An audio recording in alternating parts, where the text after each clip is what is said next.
साथियों नमस्कार, मैं हूं नीरज पटेल और आप देख रहे हैं नेशन जनमत। यशस्वी और ऐतिहासिक प्रधानमंत्री नरेंद्र मोदी जी के कार्यकाल पर लगातार संवैधानिक नियमों, संवैधानिक संस्थाओं और संवैधानिक ढांचे को कमजोर करने के आरोप लगते रहे हैं। सुप्रीम कोर्ट का हाल मौजूदा समय में क्या हो गया है, इस पर अब सामान्य लोग भी टिप्पणी करने लगे हैं। इसी की अगली कड़ी में सवाल उठ रहे हैं पूर्व जस्टिस अरुण मिश्रा जी पर, जिनको 2 जून को मोदी सरकार ने स्वामी भक्ति का इनाम देते हुए राष्ट्रीय मानवाधिकार आयोग के चेयरमैन के पद पर बैठाल दिया है। इस पद पर इनकी नियुक्ति होने के बाद तमाम सारे सवाल उठे। स्वामी भक्ति शब्द का यूं ही इस्तेमाल नहीं कर रहा हूं, इस बात को प्रूव करूंगा कि इन्होंने स्वामी भक्ति सुप्रीम कोर्ट के माननीय न्यायमूर्ति रहते हुए की थी। उसी तरीके से दूसरे फैसले पर सवाल उठे अनूप चंद्र पांडे को देश के निर्वाचन आयोग में निर्वाचन आयुक्त के पद पर बैठालने को लेकर, इसलिए क्योंकि उत्तर प्रदेश में 2022 में ही चुनाव होने हैं और देश के मौजूदा चुनाव आयोग की स्थिति ये हो गई है कि मुख्य चुनाव आयुक्त सुशील चंद्रा का भी उत्तर प्रदेश से नाता है। चुनाव आयुक्त राजीव कुमार तो उत्तर प्रदेश के रहने ही वाले हैं। इसके अलावा जो अब चुनाव आयुक्त बनाए गए हैं अनूप चंद्र पांडे, वो रहने वाले भले ही उत्तर प्रदेश के नहीं हैं, लेकिन 2019 में उत्तर प्रदेश के चीफ सेक्रेटरी के पद से रिटायर्ड हुए हैं। इसलिए इनकी नियुक्ति को लेकर के आरोप ये लगाए जा रहे हैं कि चूंकि 2022 में इलेक्शन है, इसलिए उत्तर प्रदेश की ब्यूरोक्रेसी में अच्छा खासा दखल रखते हैं अनूप चंद्र पांडे, क्योंकि योगी जी के मुख्यमंत्री रहते हुए ये चीफ सेक्रेटरी थे। ज़्यादा समय इनको चीफ सेक्रेटरी से सेवानिवृत्त रहते हुए नहीं बीता है, इसलिए ब्यूरोक्रेसी को ठीक ढंग से मैनेज कर सकते हैं। बहरहाल इस आरोप में कोई बड़ी दम नहीं है, लेकिन जस्टिस अरुण मिश्रा को जो राष्ट्रीय मानवाधिकार आयोग का चेयरमैन उन्होंने बनाया है, उस मामले में काफ़ी कुछ दम दिख रही है। इसलिए वरिष्ठ पत्रकार दिलीप मंडल बार बार इनको मानवाधिकार का हत्यारा मिश्रा करके हैशटैग चलाते हैं। उसकी वजह यह है कि सुप्रीम कोर्ट के जस्टिस रहते हुए इन्होंने 22 फरवरी 2020 में दिल्ली में आयोजित इंटरनेशनल जुडिशियल कॉन्फ्रेंस में, जिसमें 20 देशों के जजेस शामिल हुए थे, उसमें सार्वजनिक तौर पर अपनी स्वामी भक्ति का प्रदर्शन करते हुए इन्होंने पीएम मोदी के सामने ही उनको अंतर्राष्ट्रीय स्तर पर स्वीकृत दार्शनिक बताते हुए कहा था कि वो सदाबहार ज्ञानी हैं। ये तो सार्वजनिक स्वामी भक्ति की बात हो गई, लेकिन एक से बढ़कर एक मामले हैं पूर्व जस्टिस अरुण मिश्रा के। सुप्रीम कोर्ट में रहते हुए इन्होंने पूरी न्यायिक प्रणाली, संवैधानिक नियमों की धज्जियां उड़ा करके रख दी थी। एक एक करके पूरे मामले बताऊंगा, लेकिन उससे पहले तमाम सारे लोग कहेंगे कि क्या कांग्रेस के समय में ऐसा नहीं होता था? बिल्कुल होता था। 1980 में जब इंदिरा गांधी ने आपातकाल के बाद हुए चुनावों में सत्ता में जोरदार वापसी की थी, उस समय सुप्रीम कोर्ट के जस्टिस हुआ करते थे प्रफुल्ल चंद्र नटवरलाल भगवती। उन्होंने इंदिरा गांधी जी की तारीफ करते हुए उनको जीत की बधाई दी थी और कहा था कि आपकी प्रशासनिक क्षमता और कमजोरों की तकलीफ समझने वाले हृदय के साथ आप इस राष्ट्र को अपने लक्ष्य तक ले जाएंगी। लेकिन सवाल ये उठता है कि 1980 में अगर इंदिरा गांधी जी के लिए किसी ने ऐसा कहा था तो क्या उस समय सवाल नहीं उठे थे? बिल्कुल उठे थे। पूरे देश में विरोध प्रदर्शन हुए थे। ये तक कहा गया था तमाम वकीलों के द्वारा कि अब लोगों का भरोसा न्यायपालिका से उठ जाएगा। सोचिए उस समय जागरूकता का आलम क्या था, उस समय सूचनाएं कितनी कम लोगों तक पहुंच पाती थी। लेकिन 1980 के 41 साल बाद यशस्वी और ऐतिहासिक प्रधानमंत्री नरेंद्र मोदी जी के समय में ठोक करके पता है उनको कि लोग सब कुछ समझ रहे हैं, खुली आंखों से देख रहे हैं, लेकिन इसके बाद भी ऐसे महत्वपूर्ण पदों पर ऐसे लोगों को बैठाला जा रहा है। पूर्व जस्टिस अरुण मिश्रा को समझने से पहले आपको यह समझना पड़ेगा कि आखिर इनको कोलोजियम की पैदाइश क्यों कहा जाता है। दरअसल इनके पिताजी जबलपुर हाईकोर्ट में चीफ जस्टिस रहे हैं हरगोविंद मिश्रा। इनके छोटे भाई जो इन्हीं के सुप्रीम कोर्ट में जस्टिस रहते हुए मध्य प्रदेश हाई कोर्ट में जस्टिस बनाए जाते हैं। जबकि नियम यह है कि अगर किसी को हाई कोर्ट में जस्टिस बनाना है तो उसकी उम्र कम से कम 45 साल होनी चाहिए। लेकिन चूंकि ये सुप्रीम कोर्ट में उस समय पावरफुल जस्टिस हुआ करते थे, और क्यों, ये भी आगे आपको समझ में आ जाएगा। सारे नियमों को धता बताते हुए इनके छोटे भाई विशाल मिश्रा जी को मध्य प्रदेश हाई कोर्ट में जस्टिस बना लिया गया। इनके तमाम सारे रिश्तेदार नामी वकील हैं। इनकी बेटी अभी भी दिल्ली हाई कोर्ट में वकालत करती हैं। इसीलिए सितंबर 2020 में रिटायर्ड होते हैं। जून 2021 में उनको राष्ट्रीय मानवाधिकार आयोग का चेयरमैन बना दिया जाता है। जबकि अभी तक परंपरा ये थी कि मानवाधिकार आयोग के चेयरमैन के तौर पर सुप्रीम कोर्ट के रिटायर्ड चीफ जस्टिस को ही पद पर बैठाला जाता था। लेकिन शायद इन्हीं जैसे लोगों के लिए नियम में बदलाव करते हुए नियम बदला गया और नियम बनाया गया कि सुप्रीम कोर्ट का कोई भी जस्टिस इस पद पर पहुंच सकता है। हैरत की बात देखिए कि पैनल में 3 पूर्व चीफ जस्टिसों के नाम को भी शॉर्ट लिस्ट किया गया था, लेकिन उन सब के नामों को दरकिनार करते हुए प्रधानमंत्री नरेंद्र मोदी जी की अध्यक्षता में जो कमेटी बनी थी, उन्होंने इनका नाम फाइनल किया। उस कमेटी में पीएम के अलावा गृह मंत्री की हैसियत से अमित शाह, राज्यसभा के उपसभापति की हैसियत से हरिवंश सिंह, लोकसभा अध्यक्ष की हैसियत से ओम बिड़ला और नेता प्रतिपक्ष की हैसियत से कांग्रेस के नेता मल्लिकार्जुन खड़गे मौजूद थे।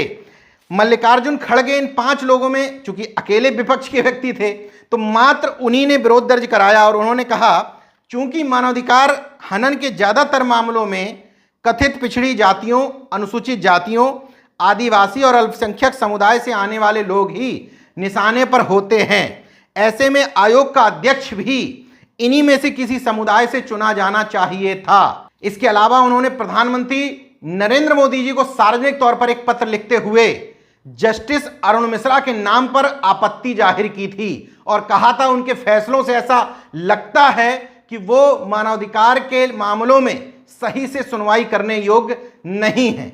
लेकिन सुनता कौन है? क्योंकि सत्ता पक्ष के ये पद बन गए हैं, तो सारे नियमों को धता बताते हुए नियुक्तियां की जा रही हैं। अकेले मल्लिकार्जुन खड़गे साहब ने नहीं, बल्कि मानवाधिकार संगठनों, सामाजिक कार्यकर्ताओं और चिंतकों ने साझा बयान जारी करते हुए कहा था कि ये आयोग की स्वायत्तता के खिलाफ है और ऐसे व्यक्ति को पद पर बैठाल दिया गया है जो अभी तक मानवाधिकार के खिलाफ ही तमाम सारे फैसले देता रहा है। सबसे महत्वपूर्ण एक बात इनके बारे में आपको जाननी चाहिए, 2018 में याद है देश के इतिहास में पहली बार सुप्रीम कोर्ट के 4 जजेज प्रेस कॉन्फ्रेंस करने बैठे थे। जस्टिस रंजन गोगोई जो चीफ जस्टिस होकर रिटायर्ड हुए, इनाम के तौर पर उनको राज्यसभा की सीट दे दी गई। Justice Madan V Lokur, justice Kurian Joseph और जस्टिस चेलमेश्वर। उस समय इन लोगों का आरोप ये था कि राजनीतिक और रणनीतिक रूप से महत्वपूर्ण कुछ विशेष मामलों को कुछ खास जजों की बेंच में लिस्ट किया जा रहा है, जबकि वो लोग उतने सीनियर भी नहीं हैं। उसमें इनडायरेक्टली इशारा इन्हीं की तरफ था, इसलिए क्योंकि नाम तो उन लोगों ने नहीं लिया, लेकिन इस प्रेस कॉन्फ्रेंस के कुछ दिन बाद अपनी अदालत में एक मामले की सुनवाई करते हुए उन्होंने कमेंट किया था कि चूंकि वो कनिष्ठ जज हैं, इसलिए कम लोग ही उनकी अदालत में आए। इसके बाद भी बवाल खड़े हुए थे, लेकिन ये क्लियर हो गया था लोगों को कि प्रेस कॉन्फ्रेंस इन्हीं के बढ़ते हुए प्रभाव के कारण की गई थी। और विवाद इसलिए शुरू हुआ था क्योंकि वरिष्ठता सूची में 10वें नंबर पर नाम आता था अरुण मिश्रा का, लेकिन उस समय चीफ जस्टिस हुआ करते थे दीपक मिश्रा। वो खुद एक पूर्व चीफ जस्टिस रंगनाथ मिश्रा के भतीजे थे, इसलिए उस समय सुप्रीम कोर्ट में मिश्रावाद के खूब आरोप लगे थे। और मामला भी देखिए कितना महत्वपूर्ण था, जस्टिस लोया का, जिनकी मौत हो गई थी रहस्यमयी ढंग से, सोहराबुद्दीन एनकाउंटर केस की सुनवाई कर रहे थे, जिसमें अभियुक्त थे वर्तमान में जो देश के गृह मंत्री हैं अमित शाह। हालांकि विवाद के बाद अरुण मिश्रा ने खुद को उस मामले से अलग कर लिया था, लेकिन अन्य मामले भी हैं। दिलीप मंडल लिखते हैं, अरुण मिश्रा ने दिल्ली में रेलवे लाइन के किनारे रह रहे 48,000 परिवारों के घरों पर बुलडोजर चलाने का आदेश पारित किया था, जबकि कानून कहता है कि इसके लिए पहले नोटिस देना होता है। इसलिए वो हैशटैग लिखते हैं मानवाधिकार का हत्यारा मिश्रा। इसके अलावा लिखते हैं कि लालू यादव अरुण मिश्रा के फैसले की वजह से ही जेल में हैं। उन्हें यह केस चीफ जस्टिस दीपक मिश्रा ने दिया था, जो पूर्व जस्टिस रंगनाथ मिश्रा के भतीजे हैं। इसके अलावा अन्य पत्रकार लिखते हैं कि अरुण मिश्रा वही आदमी हैं जिसने 2015 में संजीव भट्ट पूर्व आईपीएस की उस याचिका को खारिज कर दिया था जिसमें 2002 में मुसलमानों के खिलाफ हुए गुजरात दंगों की जांच को फिर से खोले जाने के लिए अदालत के निर्देश दिए जाने की मांग की थी। मतलब संजीव भट्ट की याचिका ही इन्होंने खारिज कर दी थी क्योंकि वो फैसला प्रधानमंत्री नरेंद्र मोदी और अमित शाह के हक में गया था। दूसरा एक सज्जन लिखते हैं कि अरुण मिश्रा वही व्यक्ति हैं जिसने सहारा बिड़ला पत्रों की जांच की याचिका को खारिज कर दिया था। उस मामले में सीबीआई के अधिकारियों द्वारा मारे गए छापे के दौरान आदित्य बिड़ला समूह के कार्यालयों से कुछ दस्तावेज बरामद हुए थे। उन दस्तावेजों से पता चलता है कि ब्यूरोक्रेसी और राजनेताओं में बैठे हुए तमाम सारे लोगों को अलग अलग समय पर भुगतान किया जाता था। दबी हुई जबान से यह भी बात निकल करके आ रही है कि उस सूची में प्रधानमंत्री नरेंद्र मोदी जी का भी नाम शामिल था। गुजरात के मुख्यमंत्री रहते हुए उनको 25 करोड़ रुपए दिए गए थे। इस मामले का भी निपटारा बड़े खूबसूरती से अरुण मिश्रा ने कर दिया था। इसके अलावा ये अरुण मिश्रा तब विवादों में आए थे जब जमीन अधिग्रहण के एक मामले में इन्होंने फैसला सुनाया। इसके बाद उस फैसले के खिलाफ वो मामला संविधान पीठ को सौंपा गया। जस्टिस मिश्रा उस संविधान पीठ के भी सदस्य थे। मतलब अपने ही फैसले को सुनने के लिए वो संविधान पीठ में भी बैठे। विरोध हुआ, इसके बाद भी उन्होंने उस सुनवाई से खुद को अलग नहीं किया और अपने ही फैसले को चुनौती देने वाली याचिका को संविधान पीठ में बैठ करके खारिज करवा दिया।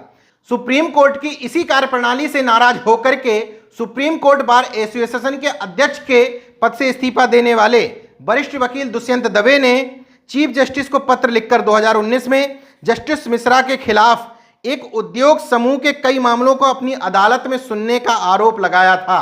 सवाल यह उठा था कि अडानी समूह के सारे मामले अरुण मिश्रा की अदालत में ही लिस्ट हो कैसे रहे हैं, जबकि मास्टर ऑफ रोस्टर के तहत कौन सा फैसला किसकी अदालत में जाएगा, ये जिम्मेदारी चीफ जस्टिस की होती है। लेकिन चीफ जस्टिस दीपक मिश्रा साहब के बाद में चीफ जस्टिस रंजन गोगोई बने। उनके समय में यह खेल बदस्तूर जारी रहा।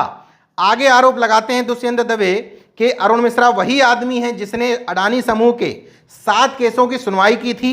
सभी फैसलों के अडानी के पक्ष में फैसला सुनाया था। 8,000 करोड़ का फायदा अडानी को हुआ था, जिसका भार राजस्थान के उपभोक्ताओं और बिजली वितरण संस्थाओं को वहन करना पड़ा था। अरुण मिश्रा साहब के शानदार फैसलों की फेहरिस्त लंबी है, जरा गौर से सुनते जाइएगा। जस्टिस अरुण मिश्रा वही शख्स हैं जिसने गुजरात के चर्चित हरेंद्र पंड्या हत्याकांड के मामले में गुजरात हाईकोर्ट ने जो फैसला सुनाया था उसको एकदम पलट दिया था, क्योंकि उस फैसले को पलटने से तत्कालीन सीएम मोदी और तत्कालीन गुजरात के गृह मंत्री अमित शाह को फायदा होना था। मतलब ये भी फैसला उनके हक में गया था।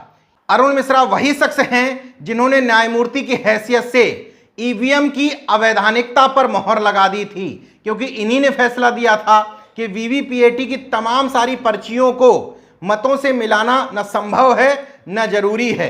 एक तरीके से जो सही पक्ष था ईवीएम का, जिससे क्लियर हो जाता कि हमने जहां वोट डाला था वो वोट वहीं पड़ा है कि नहीं। ये वही शख्स हैं जिन्होंने 2 बार अपने चीफ जस्टिसों को बचाने में महत्वपूर्ण भूमिका अदा की है। इतना भरोसा था पूर्व चीफ जस्टिस दीपक मिश्रा को इन पर कि जब उन पर मेडिकल कॉलेज घूस कांड के आरोप लगे तो उन्होंने मामला अरुण मिश्रा की खंडपीठ में भेज दिया। और इसके बाद इस मामले का क्या होना था यह आपको बताने की जरूरत नहीं है। जस्टिस रंजन गोगोई के ऊपर जब सुप्रीम कोर्ट में काम करने वाली एक महिला ने ही आरोप लगाए, छेड़छाड़ के, रेप तक के आरोप इनके ऊपर लगे, तब भी भरोसा जताया गया अरुण मिश्रा पर। इनको जस्टिस रंजन गोगोई ने थमा दिया अपना मामला और इन्होंने उनको बेदाग साबित कर दिया। ये कुछ चुनिंदा मामले मैंने आपको बताए हैं। तमाम सारे ऐसे मामले हैं जो देश के पिछड़े दलित अल्पसंख्यक वर्ग के विरुद्ध में हैं, मानवाधिकार के खिलाफ हैं और सीधे सीधे सरकार के हक में हैं। इसलिए बार बार उस समय सवाल उठ रहे थे कि आखिर कुछ चुनिंदा मामले चुनिंदा जज को ही क्यों सौंपे जा रहे हैं। अगर मैं ये कहूं कि इससे पहले की सरकारें अपने मन में मुताबिक लोगों को पदों पर नहीं बैठालती थी तो ऐसा कहना अतिशयोक्ति और गलत होगा। बिल्कुल बैठालती थी, लेकिन संवैधानिक ढांचे और संस्थाओं को इस तरीके से तहस नहस मेरे होश संभालते हुए शायद कभी नहीं किया गया। इसलिए इस समय आपकी जागरूकता, सजगता और एक मतदाता के तौर पर बुद्धि विवेक का प्रयोग करते हुए किया गया आपका वोट ही संवैधानिक संस्थाओं को, संविधान को, लोकतंत्र को बचा सकता है। जय विज्ञान, जय संविधान, जय लोकतंत्र। धन्यवाद दोस्तों, अगर आपने मेरा YouTube चैनल सब्सक्राइब नहीं किया तो प्लीज़ सब्सक्राइब कर लें और उस बेल आइकन पर जरूर क्लिक करें, जिससे जो मेरे न्यू वीडियो हैं वो आप देख सकें।